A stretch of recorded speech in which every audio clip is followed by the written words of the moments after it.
नमस्ते। आज हम बात करेंगे कमला दास की एक बहुत ही पावरफुल कविता द सनशाइन कैट के बारे में। ये कविता 1965 में लिखी गई थी और ये एक ऐसी जिंदगी की कहानी बताती है जिसमें सच्चा प्यार है ही नहीं, और ये दिखाती है कि इसके नतीजे कितने भयानक हो सकते हैं। तो चलिए इस कहानी की गहराइयों में उतरते हैं। कहानी में आगे बढ़ने से पहले ये कविता हमारे सामने एक बहुत ही बुनियादी लेकिन गहरा सवाल रखती है। वासना और प्रेम में आखिर फर्क क्या है? ये कोई किताबी सवाल नहीं है। इस कहानी की जो नायिका है उसके लिए तो ये मानो जिंदगी और मौत का सवाल बन जाता है। कविता की पहली लाइन ही सीधा हमें उस हादसे के बीचों बीच लाकर खड़ा कर देती है। ये लाइन एक इल्जाम की तरह लगती है ना? ये बताती है कि ये कहानी किसी और के दिए हुए जख्मों की है, और बस यहीं से एक दर्द और निराशा का माहौल बनना शुरू हो जाता है। और यहीं पर इस कविता का जो मेन संघर्ष है वो सामने आता है। देखिए, एक तरफ है वासना जो जिस्मानी है, कुछ पल की है और अक्सर एक तरफा होती है, और दूसरी तरफ है प्यार जो रूहानी है, हमेशा रहने वाला है और जो दो लोगों को जोड़ता है। ये पूरी कविता इसी फर्क के दर्दनाक नतीजों की कहानी है।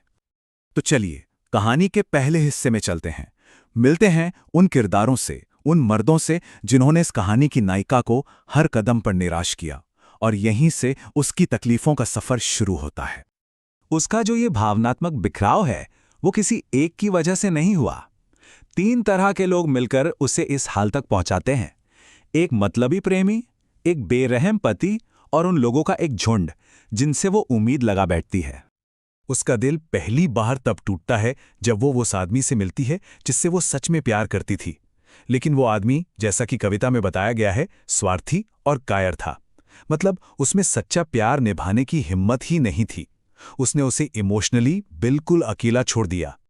फिर आता है उसका पति, और उसकी क्रूरता तो शायद सबसे अलग ही थी। वो न तो उससे प्यार करता है और न ही उसका इस्तेमाल करता है। वो बस एक ठंडा बेपरवाह तमाशाई बना रहता है। वो उसे एक साथी नहीं बल्कि दूर से देखी जाने वाली कोई चीज समझता है। सच कहूं तो ये लाइन रोंगटे खड़े कर देती है। ये उसके पति की बेरुखी की गहराई को दिखाती है। मतलब न प्यार न नफरत, सिर्फ एक खालीपन, एक ऐसी ठंडी निगरानी जो शायद किसी भी तरह के जुल्म से ज्यादा दर्दनाक होती है। तो जब पति से निराशा हाथ लगती है तो बाहर प्यार और अपनापन ढूंढने निकलती है। भावनात्मक सहारे के लिए वो दूसरे मर्दों के पास जाती है, लेकिन वहां भी उसे सिवाय खालीपन के कुछ नहीं मिलता। उन लोगों के शब्द ही उनकी असलियत बता देते हैं। वो साफ साफ कहते हैं, मैं प्यार नहीं कर सकता। वो ज्यादा से ज्यादा क्या कर सकते हैं? बस थोड़ी दया दिखा सकते हैं। लेकिन दया वो गहरा रिश्ता तो नहीं है ना जिसकी उसे तलाश थी। उसकी ये खोज भी बेकार चली जाती है। अब जरा देखते हैं कि बाहर की दुनिया से मिला ये दर्द उसके अंदर क्या तूफान लाता है। बाहर से मिली ये जो मायूसी है वो अब अंदर से टूटने और दुनिया से कट जाने की वजह बन जाती है। जब हर तरफ से उसे ठुकरा दिया जाता है तो उसका दिमागी संतुलन भी बिगड़ने लगता है। वो, जैसा कविता कहती है, विवेक के खोंटों से फिसलकर गहरे दुख और एक अजीब से मानसिक संकट में डूब जाती है। तो इस दर्द का वो क्या जवाब देती हैं? वो खुद को समेट लेती हैं। वो फैसला करती हैं कि वो अपने चारों तरफ आंसुओं की दीवारें खड़ी कर लेगी, एक ऐसी दुनिया से खुद को बचाने के लिए जिसने उसे सिर्फ दर्द ही दिया है। ये खुद को और चोट से बचाने की एक आखिरी कोशिश है। उसका ये अंदरूनी अलगाव ही क्या कम था कि अब उसका पति उसकी तकलीफ को और बढ़ा देता है। वो उसकी इमोशनल जेल को एक असली फिजिकल जेल में बदल देता है। वो उसे हर रोज एक कमरे में बंद कर देता है। ये तो क्रूरता की हद थी। और अब हम आते हैं इस कविता के सबसे दिल छू लेने वाले हिस्से पर, उसके सबसे जरूरी सिंबल पर। इस कैद में उसे एक ऐसा साथी मिलता है जिसकी उसने उम्मीद भी नहीं की थी, जो उसकी जिंदगी और उम्मीद का प्रतीक बन जाता है। उसकी उस ठंडी अकेली दुनिया में दरवाजे के नीचे से आती धूप की एक पतली सी लकीर उसकी अकेली साथी बन जाती है।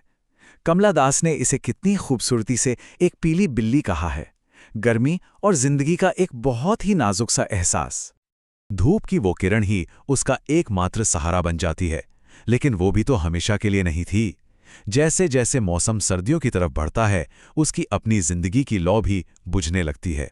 बाहर की दुनिया और उसका अंदर का हाल जैसे एक दूसरे की परछाई बन जाते हैं। ये तस्वीर सच में दिल तोड़ देती है। जैसे जैसे सर्दियां बढ़ती हैं, धूप की वो लकीर भी सिकुड़कर बस एक पतली सी रेखा बन जाती है। ये घटती हुई रोशनी ठीक उसी तरह है जैसे उसकी अपनी जिंदगी की उम्मीद धीरे धीरे खत्म हो रही थी। चलिए, अब इस कविता के सबसे कठोर, सबसे मुश्किल हिस्से की तरफ बढ़ते हैं। यहां हम देखते हैं कि उस भावनात्मक नजरअंदाजी का आखिरी नतीजा क्या होता है जिसका उसने सामना किया।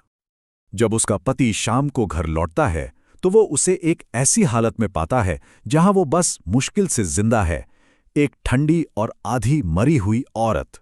ये शब्द उसके जिस्मानी और रूहानी दोनों तरह के विनाश की पूरी कहानी कह देते हैं। और फिर आता है आखिरी और सबसे बेरहम फैसला। जब वो पूरी तरह से टूट चुकी है तो उसे क्या माना जाता है? पुरुषों के लिए किसी काम की नहीं। मतलब उसका पूरा वजूद बस इस बात पे सिमट कर रह गया कि वो दूसरों के किस काम आ सकती है। यह इंसान को एक चीज बना देने की इंतहा है। और यहीं पर यह कविता हमें एक बहुत ज़रूरी सवाल के साथ छोड़ जाती है। ये हमें सोचने पर मजबूर करती है कि आखिर होता क्या है जब किसी इंसान से उसकी इंसानियत छीन ली जाती है और उसे सिर्फ एक चीज़ की तरह देखा जाता है। बेरुखी और उदासीनता में कितनी तबाही मचाने की ताकत हो सकती है।